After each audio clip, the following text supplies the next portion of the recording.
right now. We begin tonight with the weather. Cloud cover, cooler temperatures, and rain. It has certainly been a nice change compared to what we've been dealing with all summer long. Yeah, it definitely has. Unfortunately, not everyone got in on the action today, with most of the heavy rain staying to our south. Sarah Spivey is keeping an eye on the radar for us tonight. Sarah, what's it looking like for the rest of the night? Hey guys, good evening. Yeah, you can see that clear area of low pressure here across deep South Texas, bringing some good soaking rains to the ranches and farmlands out there south of San Antonio. But throughout the day today, we've had little bands of rain flung our way around San Antonio. In fact, let's go ahead and zoom in here to Bexar County. Now, most of the rain has ended and will continue to be done for the evening, but we could see some showers and storms pick back up again early tomorrow morning. We do have one shower right now in northern Bandera County, just north of Medina. Let's give you a close neighborhood view here, right along Bandera there, just north of Medina. You can see that isolated shower. Now, again, the clouds kept us fairly cool today. We were able to see a high temperature of 88. That's it. It's 87 outside right now. Winds are from the east-southeast at about 14 miles per hour. And for the evening tonight, the tap is going to turn off, at least temporarily. We'll have a warm, gusty evening with wind gusts of up to about 25 miles per hour. It'll stay cloudy with temperatures falling to near 80 by midnight after sunset at 8:16. But I do want to caution you, as you're getting ready for the morning tomorrow, the commute could be messy in some spots. So I'll have a look ahead to our rain chances for the day tomorrow and which parts of the viewing area will have the best chance for soaking rains. Tim, Courtney. Again in just a little bit. Thanks, Sarah. New at 5:30, San Antonio police investigating a deadly crash over on the city's southwest side. Investigators tell us a male driver died after losing control of his vehicle while exiting Highway 90 and then slamming into a pole. They say speed was a factor in this crash. Only one vehicle was involved. The crash still under investigation tonight. Also new at 5:30, San Antonio police say they've arrested 2 people in connection with a string of storage unit break-ins. It happened at the Otter Self-Storage that's at Loop 410 on the city's far west side. SAPD got there around 7:30 yesterday morning. That's where investigators found at least 15 storage units broken into. It's unclear what was stolen or how much damage was caused. Both suspects are behind bars tonight on burglary charges. Next week will mark 3 months since 19 children and 2 teachers were killed at Robb Elementary in Uvalde. Their loved ones still very much trying to cope with that tragedy. Yeah, our Lee Waldman is live in the newsroom now. And Lee, you spoke with Annabelle Rodriguez's family, and they say talking about her is actually healing. They do. We sat with Annabelle's mom, uncle, and sisters, including her twin sister. The past few weeks have been unimaginable, but talking about her helps. Monica Gallegos, Annabelle's mom, said her baby girl had the biggest heart. She'd always help her twin sister Angeli with her homework. Annabelle loved being an aunt, always dancing with her 1.5-year-old nephew. He pointed out her pictures on the house walls, asking for Bell Bell. Gallegos says Annabelle was so excited to meet her newest nephew. He was born Monday, May 23rd. Unfortunately, she never got the chance. I was just so heartbroken that my daughter didn't get to meet him. She was so excited to meet him, and she didn't get to meet him. Annabelle's favorite color was baby blue. Her new nephew was born with blue eyes, a trait her family says is unique. Now, tonight on the Night Beat, we're continuing to honor Annabelle, hearing from her family what they want her legacy to be. Back to you. We will look forward to that tonight on the Night Beat. Meanwhile, the questions surrounding Pete Arredondo's position as Uvalde CISD police chief still up in the air. Tomorrow, the school board will consult an attorney about his termination hearing. That is according to the board's agenda for tomorrow's regular school board meeting.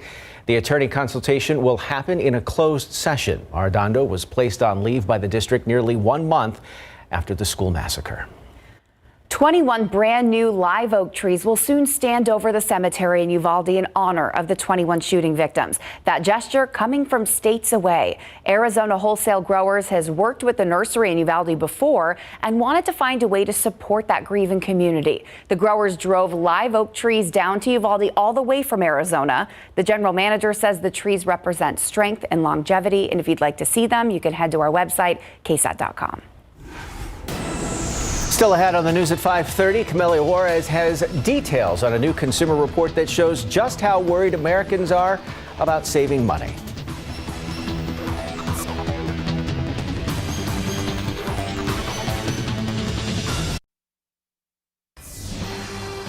The average U.S. price of regular grade gasoline plummeted 45 cents over the past 3 weeks to $4.10 per gallon. It's even lower here in San Antonio right now. Industry analysts say the continued decline comes as crude oil costs also remain low. The average price at the pump is down $1 over the past 9 weeks, but it is still 85 cents higher than it was just 1 year ago. Those dropping gas prices are contributing to consumer confidence levels. A new report today showed a spike in consumer confidence, up from a record low earlier this summer. Camelia Juarez spoke to an expert who explains why that might be. She joins us live here in the studio. Camelia? He said today's report came from the University of Michigan Consumer Sentiment Index. It's a survey asking consumers like you and me about the state of the economy. Last month, the index hit an all-time low, meaning most people were worried about spending and saving. This month, it rose. Experts say the reason is lower gas prices. Those prices we notice changing the most because it changes daily. Nikhil Sudan from Victory Capital says people will have more confidence in the economy by thinking long term. While reading all these headlines and seeing these prices at the pump, that people just take a long-term view. You know, day-to-day fluctuations in the economy do affect us, but in a very small way. We're much more impacted by what happens over 3, 5, 10 years. Those are the things that really matter for the long term. And tonight at 10, we ask people here in San Antonio about their thoughts on the economy, and we share some tips for your long-term finance goals. Back to y'all. All righty, thank you, Camelia. Take a look outside right now. We've got clouds. That's the good news. The clouds and some spotty rain has really helped keep our temperatures down. Let's take a quick check of the aquifer.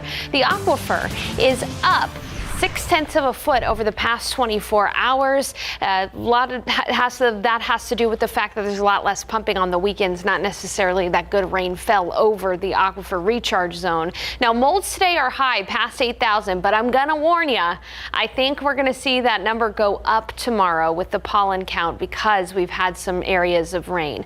I want to show you quickly what you can expect for your commute tomorrow. Tomorrow in the morning, a few downpours, scattered downpours are going to be possible 6, 7, 8 o'clock. I know a lot of people getting ready to go back to school, or even if you're just going to be going to work, know that you might want to give yourself a little extra time. But by the evening, we'll really only see a few isolated showers, and so things should be just okay as far as the weather goes for the evening commute.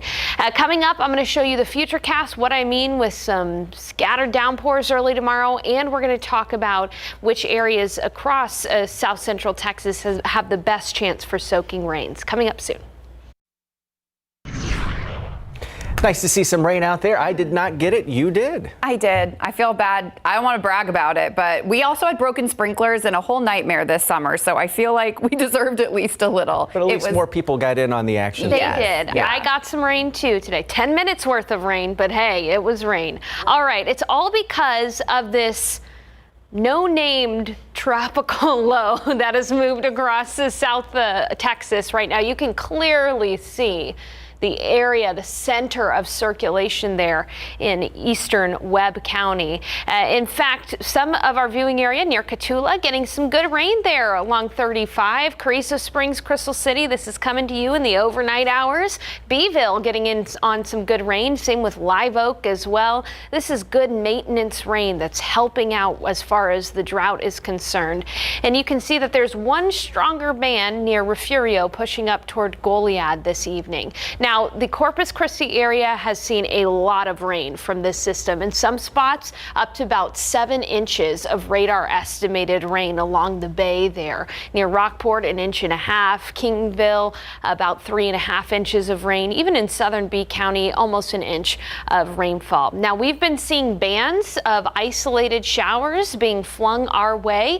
In fact, there's some very light rain falling along the I-35 corridor there in southern Bexar County.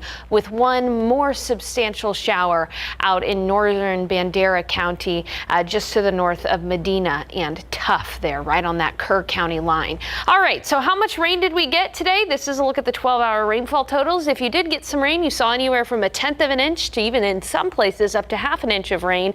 Let's zoom in to some of the winners. Take a look on the northwest side near Gray Forest, about 1/2 inch of rainfall. And then in that green band there, you can see a good amount of rain across Camp Bullis area and near Johnson High School, right along 1604. In fact, we can get into a neighborhood view in Stone Oak here near Evans Road, right there in Stone Oak, about 1/2 inch of rainfall right near 1604 too, on that northeast side of town. So those were the winners. Elsewhere, if you got some rain, again, many of us did see at least some rain today, about 1/10 of an inch to up to 1/4 of an inch of rainfall, including areas near Calaveras Lake and Livernia, as well as up near Seguin and New Braunfels too. So it was something. It wasn't everything we needed, but at least we got some rain. The high temperature today was only 88. Here's the thing. That is the coolest high temperature we've experienced since May 25th. Yeah, it's been a hot summer. We have seen high temperatures hotter than 88 since May 25th. Again, there's that low pressure system. It's pushing off to the west. It's going to continue to move west through the day tomorrow as well. So as I take you through the high-res futurecast, notice that late tonight, there could be 1 or 2 isolated showers in San Antonio, but most of the heavier rain is going to be well to the south near Cotulla and Laredo. Then as we head into the early morning hours tomorrow, we could see plenty of rainfall from Pleasanton all the way down to Corpus Christi, and 1 or 2 of those tropical bands could get flung towards San Antonio right in the middle of the morning commute. So we have about a 40% chance for rain around San Antonio west of 281 during the morning commute. Much better soaking rains possible across the Winter Garden region closer to the Rio Grande. And then as we head into the evening hours of Monday, that rain will be coming to an end. We have much less of a chance for rain in the afternoon in San Antonio tomorrow, only about 20%. Again, that low will be moving off by tomorrow night. Here's a look at those rain chances. Again, you can see this dark green color, much better rain chances, about 70 to 80%, 40% through Lakey, Hondo, and then 40% west of 281 in the early morning hours here in San Antonio. Even less rain chances, unfortunately, for those folks east of 281. Waking up tomorrow, pack your patience, give yourself a little extra 15 minutes to get to where you need to go. Check in with Mike Osterhage in the morning before you head out.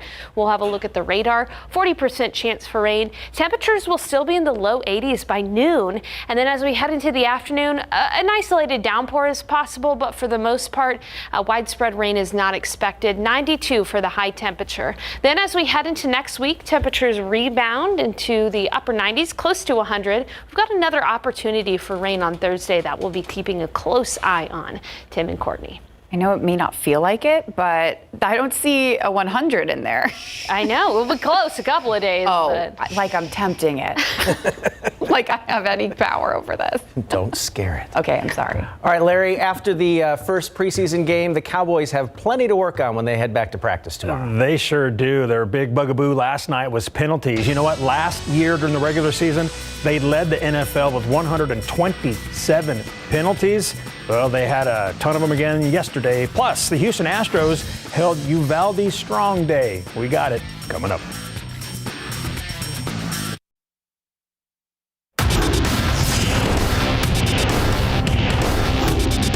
Technically, I was supposed to be out on that play. I kind of just kept following the ball, and then it happened to be red zone, and my coach just said, all right, you're in. I was supposed to be done at half. So I went in there, and, I looked at Nooch. I was like, come on, Nooch, let's get it. And so, it ended up being good and, made the play. Wide receiver Simi Fehoko helped the Dallas Cowboys avoid a preseason shutout by catching a late touchdown, and he wasn't supposed to be in the game in Big Board Sports. Pro football coverage, powered by Davis Law Firm. The Dallas Cowboys lost to the Denver Broncos last night 17-7. The big names didn't play for the boys, and for the most part, it really showed on both sides of the ball. The Cowboys had 10 total drives, 5 ended with punts, 1 due to an interception, 2 drives ended on downs, 1 with a missed field goal, and the other with a score, a 12-yard touchdown pass from Ben DiNucci to Simi Fehoko with 4:56 left in the game. Now, DiNucci went 9 of 16 for 112 yards passing. Starter Cooper Rush, 12 for 20 20 for 84 yards and 1 pick. On the ground, the boys racked up 141 yards, with rookie Malik Davis picking up a game-high 51 on just 8 carries. Penalties was the Cowboys' biggest problem, getting flagged a whopping 17 times for 129 yards compared to the Broncos' 8 for just 64 yards. Penalties clearly are way too much, so we'll look at those and keep going through it as far as the combative versus discipline. That's clearly the biggest negative. I think there was a lot of good stuff that was going on between the whistles, but first preseason game you're going to have some penalties, but the false starts, the holdings, stuff like that, we can correct that. That's all self-inflicted, so we'll just get better. That's why we got some preseason games to get ready for the regular season, so those guys will get it fixed. A lot of self-inflicted wounds and things that we got to clean up, and that's something that probably comes with a lot of first games. So, I'm not worried about this team and where we're headed. I think we're really headed in the right direction. Rookie and Cowboys first-round draft pick Tyler Smith saw his first NFL action. He had good and bad moments, which is to be expected. The young left guard showed off his physical tenacity that made him such an intriguing prospect. So how does he feel he did? I feel like, there's a lot to improve on. I'm never going to praise myself. I'm never going to, act like something I'm not. But, I just got to improve. It has to be better. I seek to be better regardless if I had a good game or a bad game or whatever it may be. Just get better, be better than you were the day before. Get one. Cowboys will head back to Cali to keep training. Now the Chargers will host the boys for joint practices Wednesday and Thursday this week in Costa Mesa before facing off in a preseason game Saturday night at SoFi Stadium. Now the Houston Texans opened the preseason with a win, coming back to beat the Saints 17-13 at NRG Stadium. Texans QB1 Davis Mills played 2 series and he went 3 for 3 for 14 yards. Backup Jeff Driscoll played the rest of the way and he had an up and down night with 2 touchdowns and 3 interceptions. 2 of those picks led to field goals for the Saints, but Driscoll and the Texans saved their best offensive series for last. After forcing the Saints to punt with less than 2:30 left in the game, Driscoll marched the Texans down the field and he found Johnny Johnson III for a 6-yard touchdown. The Texans lead 17-13 with 25 seconds to go, finishing a 7-play, 90-yard drive that took 1:50, and that was big for the QB. It's great. Coach Smith said before the game, they're keeping score. We want to go out and win, and that was our intent all night, was to go out and win the game, and we did what we came to do. We won the game. Obviously, there's things that we need to go back, watch the film, correct. But it's a great feeling to go out and win this game with that group of guys. Texans rookie running back Dameon Pierce rushed 5 times for a game-high 49 yards. The 4th-rounder took his first carry of the night, 20 yards early in the second quarter. Houston will go back to work and prep for preseason game number 2 Friday night at the LA Rams. San Antonio FC beat Las Vegas Lights FC 2-0 last night for a club record 18th win of the season. Nicky Hernandez put San Antonio on the board first, ripping in a shot from outside the box to make it 1-0, his second goal of the season. San Antonio added another goal in first half stoppage time, scoring on an own goal after Jazzer Kamiri drove a header on goal that was redirected in. Their 18 wins are tops in the USL Championship. Now, they've won 2 straight since a disappointing result against San Diego last weekend. We're back on our track of putting in good results, and I think San Diego was just a real big blot, but I think it's one of those things that championship teams need, is a little kick in the butt. SAFC is at home next Saturday, hosting Rio Grande Valley FC at 8 p.m. It's bittersweet, but we're all trying to do the best that we can to enjoy little things like this. The Houston Astros welcomed the community of Uvalde to Minute Maid Park today for Uvalde Strong Day. The team hosted a group from Uvalde this morning on the field at 10:30 for a special program, and the Astros bussed in 500 members of the Uvalde community and distributed 2,500 additional tickets throughout the city. The Astros are committed to the continued healing of the community through the game of baseball. And the Astros put on a show, jumping out 6-0 as they go on to beat the Oakland A's by a final of 6-3. And one of those folks right there in front was the family that Lee spoke to. So Yeah, it's really, really that. special for Yep. them. We're going to hear more from them again tonight. Thanks for sharing that with us, Larry. You got it. We'll be right back. The best chance for rain in San Antonio tomorrow is during the morning commute. So be careful tomorrow. Give yourself a little bit extra time. Chance is still only 40%, but it is there. We'll be at 92 tomorrow for the high temperature, and in the week ahead, cranking up the heat.